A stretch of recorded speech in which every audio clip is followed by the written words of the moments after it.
अस्सलामुअलैकुम वरहमतुल्लाहि वबरकातुहू। उम्मीद है आप सभी हजरात खैर व आफियत से होंगे। मुअज़्ज़ज़ नाज़रीन, इस वीडियो के अंदर पीर और जुमेरात के दिन का रोज़ा रखने के मुतालिक चंद बातें आप हजरात के सामने पेश करनी हैं। अल्लाह करे वो बातें हम सब के दिल में उतर जाएं। देखिए, पीर और जुमेरात के दिन का रोज़ा रखना शरीयत के अंदर अहादीस की बुनियाद पर, हुजूर नबी करीम सल्लल्लाहु अलैहि वसल्लम के अमल की बुनियाद पर यह सुन्नत है। अल्लाह के नबी सल्लल्लाहु अलैहि वसल्लम पीर और जुमेरात के दिन का रोज़ा रखा करते थे। एक हदीस में है, हुजूर नबी करीम सल्लल्लाहु अलैहि वसल्लम ने इरशाद फरमाया कि पीर और जुमेरात के दिन अल्लाह तबारक व तआला के सामने अमाल पेश किए जाते हैं बंदों के। तो मैं ये चाहता हूँ, मेरा दिल ये चाहता है कि जब मेरे अमाल अल्लाह तबारक व तआला के सामने पेश किए जाएं तो मैं रोज़े की हालत में हूँ। तो इससे पता लगता है कि अल्लाह के नबी सल्लल्लाहु अलैहि वसल्लम पीर और जुमेरात में रोज़ा रखा करते थे। इसी तरह अम्मी जान हज़रत आयशा सिद्दीक़ा रज़ी अल्लाह ताला अन्हा एक रिवायत बयान फरमाती हैं, जो कि तिर्मिज़ी शरीफ के अंदर मौजूद है। वो फरमाती हैं कि अल्लाह के नबी सल्लल्लाहु अलैहि वसल्लम पीर और जुमेरात के दिन रोज़ा रखा करते थे।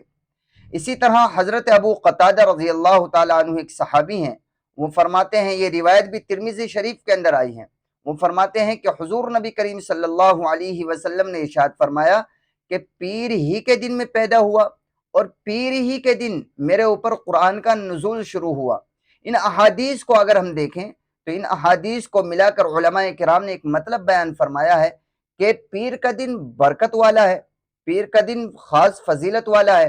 तो इसलिए इस दिन का हम सबको रोज़ा रखना चाहिए, जैसे कि हुजूर नबी करीम सल्लल्लाहु अलैहि वसल्लम भी पीर और जुमेरात का दिन का रोज़ा रखा करते थे। लेकिन ये बात खास पेश नज़र रहे और हमारे दिमाग में रहे कि पीर और जुमेरात का रोज़ा ये अपनी ज़ात के एतबार से नफिल है, कोई फ़र्ज़ और वाजिब नहीं, और अमल के एतबार से ये सुन्नत है। तो अगर कोई इंसान पीर और जुमेरात का रोज़ा रखना चाहता है तो उसे सुन्नत के अदा करने का सवाब मिलेगा।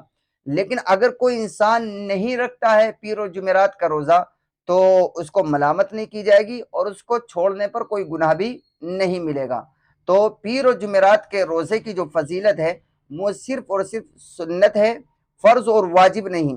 लेकिन यह है कि पीर और जुमेरात का रोज़ा हमें रख लेना चाहिए जब हुजूर नबी करीम सल्लल्लाहु अलैहि वसल्लम जैसी शख्सियत यूं इरशाद फरमा रही हैं कि पीर और जुमेरात में जो अमाल पेश किए जाते हैं अल्लाह के सामने, तो मेरा दिल ये चाहता है कि जब मेरे अमाल मेरे खालिक, मेरे मालिक, मेरे पालने वाले, मुझे मेरे राज़िक के सामने पेश किए जाएं तो मैं उस वक्त रोज़े की हालत में हूँ।